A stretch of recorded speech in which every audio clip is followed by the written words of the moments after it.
સ્વાગત છે તમારું આપણી ચેનલ સિલ્વર સ્પૂન હીરોઝ કિચનમાં।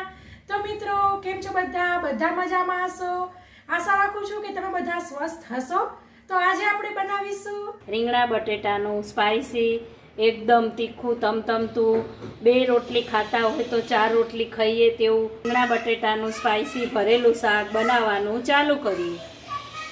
આપણે કાઠિયાવાડી રીંગણા બટેટાનું આખું અલગ જ સ્ટાઇલથી ભરેલા રીંગણા બટેટાનું શાક આપણે કરીએ છીએ, બરાબર। એમાં જો મિક્સરમાં ગ્રેવી માટે આપણે પહેલાં સૌપ્રથમ સિંગદાણા, તલ, લસણ આ બધું પીસી લઈશું, પછી આપણે મસાલો બનાવીશું। એ પહેલાં સૌપ્રથમ આપણે કુકરમાં તેલ મૂકીને બટેટાનો વઘાર કરવાનો છે। આમાં તેલ થોડું સરખું મૂકવાનું, થોડુંક નહીં મૂકવાનું, થોડું સરખું મૂકવાનું તેલ, એટલે આખું અલગ જ રસાવાળું સરસ થાય। રાઈ નાખીને થોડુંક જીરું નાખ્યું, હવે તેલને થવા દેવાનું। રાઈ જીરું તતડી ગયું છે, હવે તેમાં આપણે હિંગ નાખવાની, થોડુંક લાલ મરચું નાખવાનું, અને આપણે જે આ બટેટાના આ શાકમાં બટેટાના પીસ મોટા કરવાના, જુઓ આ રીતના મોટા પીસ કરવાના, આમાં નાના પીસ નહીં કરવાના, અને છાલની સાથે જ સુધારવાના બટેટા, બરોબર। હવે આ રાઈ જીરું આવી ગયું છે, જુઓ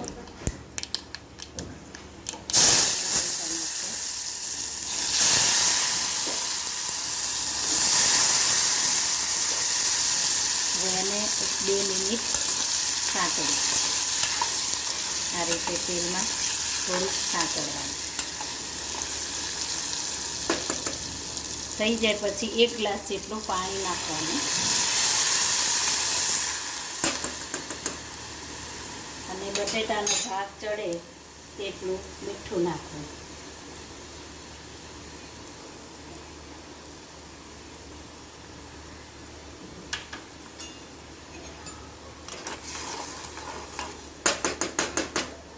હવે ધીમો ગેસ કરીને 3 સીટી થવા દેવાની, કુકરને બંધ કરીને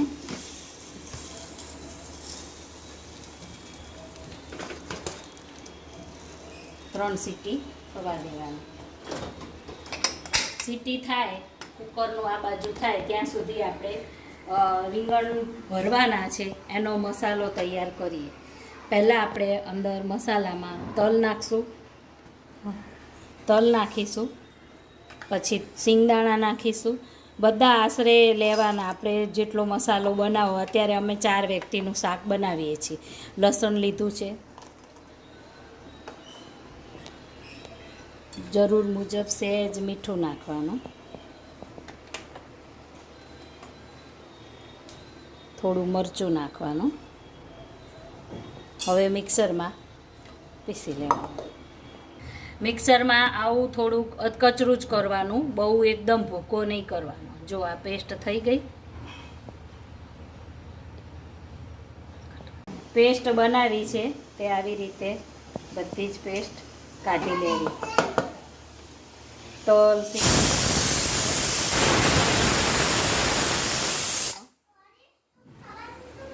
હવે આપણે છે ને આમાં ચણાનો લોટ નથી લેવાનો, ઘઉંનો લોટ લેવાનો છે। ઘઉંના લોટથી ચીકાશ ના આવે અને એની ગ્રેવી બહુ જ સરસ બને, એટલે આપણે ઘઉંનો લોટ 3 ચમચી મેં લીધો છે, બરાબર। પછી ખાંડ લેવાની, 2 ચમચી ખાંડ, સ્વાદ પ્રમાણે મીઠું, આપણે પહેલાં બટેટામાં એ નાખ્યું હતું એટલે આમાં થોડું ઓછું નાખવાનું, કોથમીર। હવે આપણા રૂટીન મસાલા કરવાના, આમાં ધાણા જીરું ચડિયાતું નાખવાનું, 3 ચમચી ધાણા જીરું નાખું છું, હળદર, મરચું 3 ચમચી, કારણ કે આપણે કાઠિયાવાડી શાક કરીએ છીએ, કાઠિયાવાડીમાં બધા સ્પાઇસી વધારે ખાય।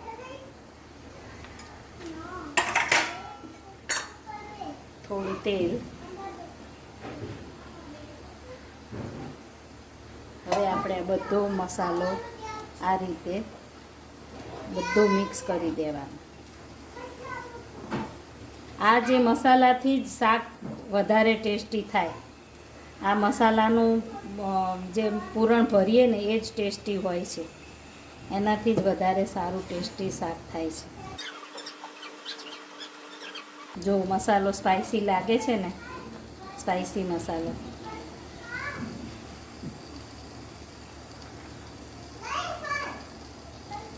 લેવાના, એને આવી રીતે વચ્ચે એક ભાગ કરવાનો કાઢીને, અને તરત જ પાણીમાં મૂકી દેવાના, જોઈને કે અંદર કંઈ છે નહીં ને. આવી રીતે આપણે બધા જ રીંગણનું વચ્ચેથી ભાગ કાઢીને પાણીમાં મૂકી દઈશું. આવી રીતે જોઈ લેવાનું.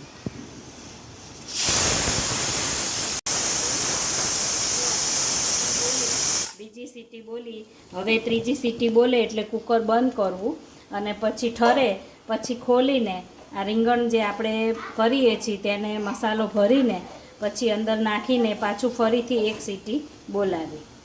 અત્યારે હું 4 વ્યક્તિનું શાક બનાવું છું, બરાબર.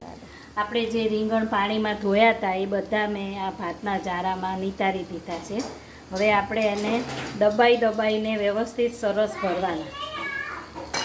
આવી રીતે એને ખોલીને પછી સરસ એકદમ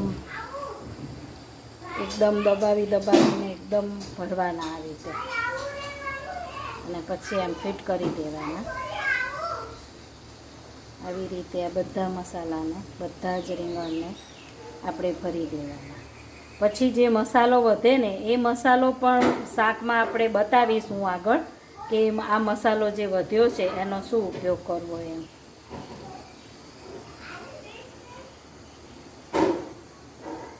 બધા રીંગણને ખૂબ દબાવીને ભરવાના છેક સુધી. હવે આ બધા રીંગણ ભરાઈ ગયા છે.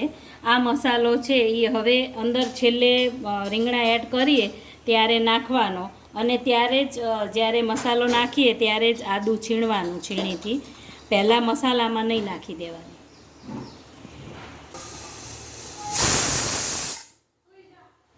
જો કુકરની 3 સીટી બોલી ગઈ છે. હવે આવી રીતે સહેજ હવા કાઢીને કુકર ખોલ્યું.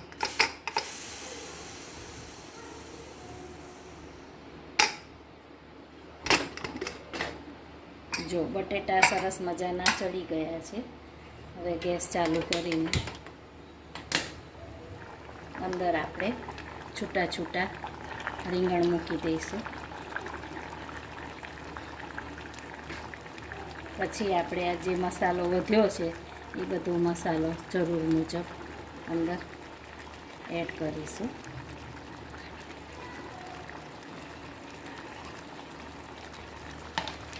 પછી આદું છીણીશું થોડું.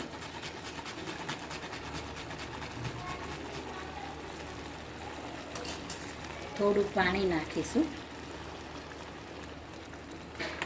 એકદમ રસાવાળું અને સરસ શાક બનશે રીંગણા બટેટાનું ભરેલું.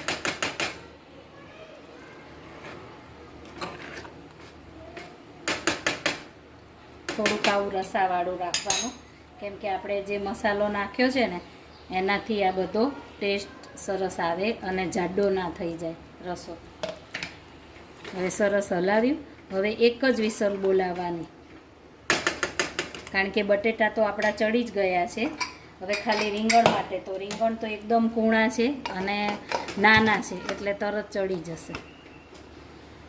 હવે આપણે એક જ સીટી બોલાવવાની.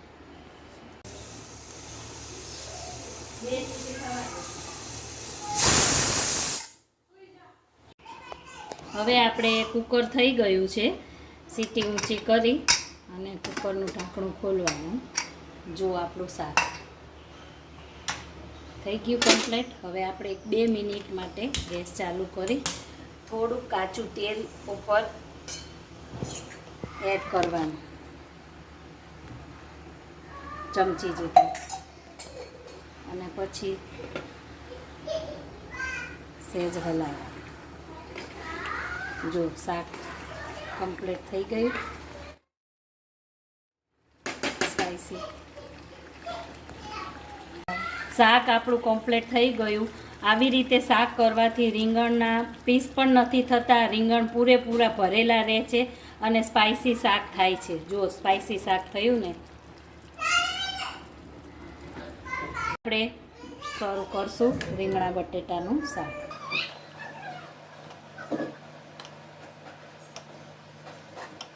હવે આપણે રીંગણા બટેટાનું શાક તૈયાર છે. આની સાથે ફુલકા રોટલી, વઘારેલી ખીચડી, કઢી, ડુંગળી બહુ જ સરસ લાગે. તો ફ્રેન્ડ્સ, આશા રાખું છું કે તમને મારા ફ્રેન્ડ વૈશાલીબેનની આ કાઠિયાવાડી ભરેલા રીંગણા બટેકાના શાકની રેસીપી જરૂરથી પસંદ આવી હશે. પસંદ આવી હોય તો લાઇક કરજો, તમારા પરિવાર મિત્રોમાં શેર કરજો.